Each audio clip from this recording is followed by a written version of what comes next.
তো গ্যাংটকে আমরা অনেক কিছু খেলাম, আর অনেক কিছুর মধ্যে কিছু কিছু আমরা ভিডিও বানালাম। তো প্রথম হলো যেটা সবার ফেভারিট, সব জায়গাতেই পাওয়া যায় মোমো, আর অন্য কিছু তো পাচ্ছিলাম না চোখের সামনে, তাই মোমোই খেলাম। এবার মোমো দিল আমাদেরকে ঝাল চাটনির সঙ্গে। এবার ঝাল চাটনি তো নিলাম, সবই ঠিক আছে, কিন্তু এরা না চামচ দেয় না, এরা একটু ইকো ফ্রেন্ডলি বলছে, নেই চামচ के बगैर ही आपको खाना पड़ेगा। सिर्फ ठंडा हो चुका है पर टेस्ट ठीक ठाक ही है। পরে নিলাম আমার ফেভারিট चॉकलेट वाला आइसक्रीम, খেয়ে মনে হলো अच्छा ही है। तो this is doughnut cupcake and यहाँ पर हमारा बंगालियों का फेवरेट समोसा भी है। এবার এত কিছু বলে আমি কিচ্ছু নিইনি, আমরা নিয়েছিলাম ম্যাগি। সৌরভদাকে বললাম যে সৌরভদা টেস্ট করে বলো কেমন হয়েছে। সৌরভদা টেস্ট করলো কি গাজর, বাহ বাহ বাহ বাহ। লাস্টে আমার বন্ধুকে জিজ্ঞেস করলাম, দিবে ভালো হয়েছে।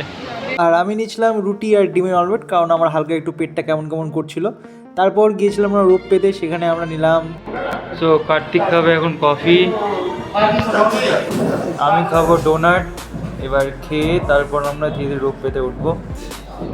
ये है मेरा डोनट।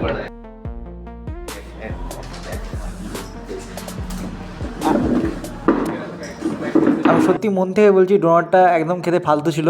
আর তোমরা যদি আমার কাছ থেকে এরকম প্রমোশনের ছোটোখাটো ভিডিও চাও, তাহলে অবশ্যই নিচে কন্ট্যাক্ট নাম্বারে হোয়াটসঅ্যাপ করতে পারো, যেখানে আমার এবং আমার বন্ধুর নাম্বার দেওয়া আছে।